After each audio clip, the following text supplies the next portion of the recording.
All right, well, good afternoon. I'm Brielle Batchelor, and this is the Restaurant Roundup.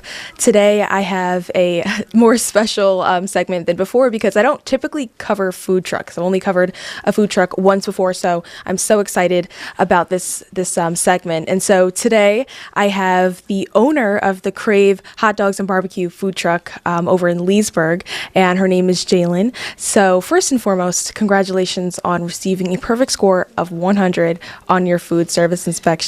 If you want to Thank just, you. of course, if you want to just go ahead and tell me a little bit about yourself and also tell myself and the viewers a little bit more about the startup of the Crave food truck.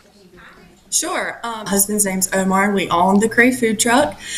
We have had it this year. We going on 3 years that we've had it, and so he is all about investing in businesses, and so he saw this opportunity and jumped all over it, and so we've had it since the summer of 2023, and so we've loved it so far. So.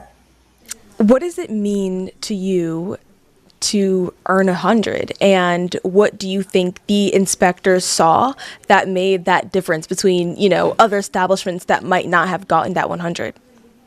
Sure. It's very important for us to have a 100, and especially when customers come up, because you have to display that your score up in front where everybody can see it, especially on a food truck. We only have that one window, so it's right there in front of everyone's face when they're ordering and when they're picking up their order. And so it means a lot to us when customers come up because they'll point to it and say, that's very important. That's very important. So it's important to us because it's important to the customers, and it's important to be clean and to have fresh food. And so we don't take that lightly, and we're very proud of that. And I think it's so nice that you mentioned that you all have that up on display. I know a lot of establishments don't typically have it, and some do. So it's great that you all have that. And so what would you say are 2 to 3 daily food safety must-dos on the truck that you implement every day or try to at least?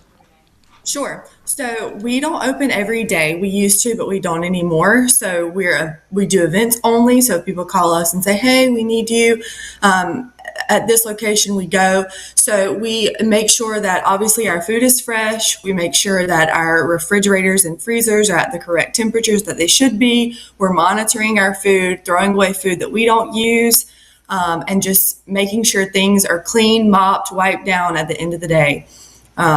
Just to stay with the protocol and make sure everything that we have is up to standard. And so what's your number one must try on the menu that you say first timers should try? Oh, hard question.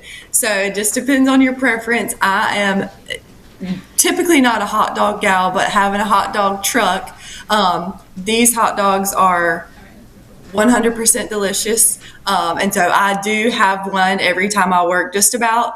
So the hot dogs, you can't go wrong. I do love the pulled pork sandwich, and then the mac and brisket bowl is also very popular and very good. So just depends on what you like, but everything's really good.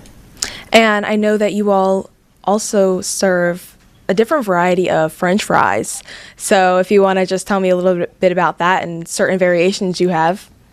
Sure.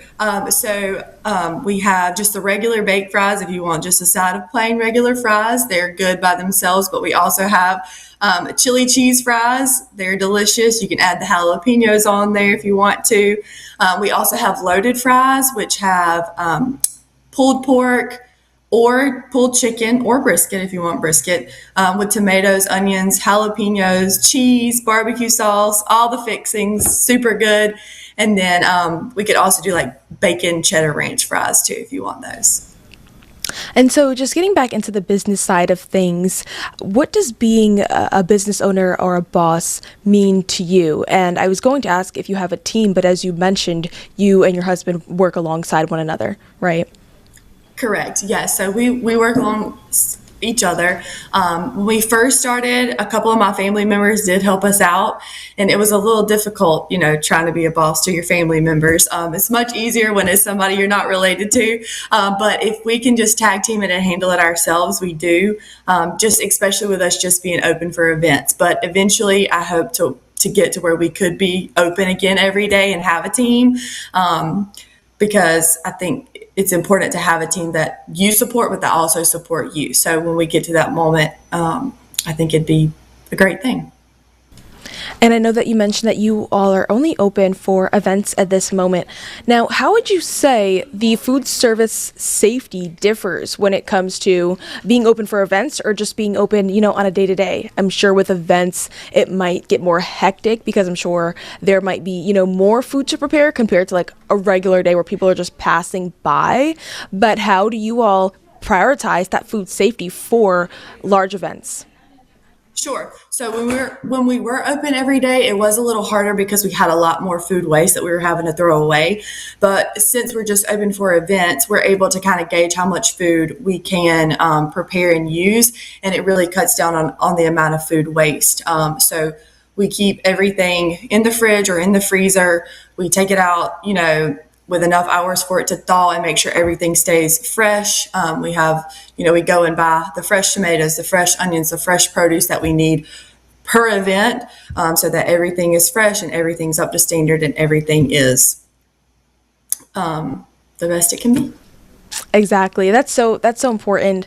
I know that you mentioned it was a bit more difficult when you were open on a day-to-day because I hear from food trucks that they are unfortunately wasting food at the end of the night. So I think it's just a part of balancing like, okay, we might sell this much today and we might not, but I'm sure that definitely, takes a bunch of planning.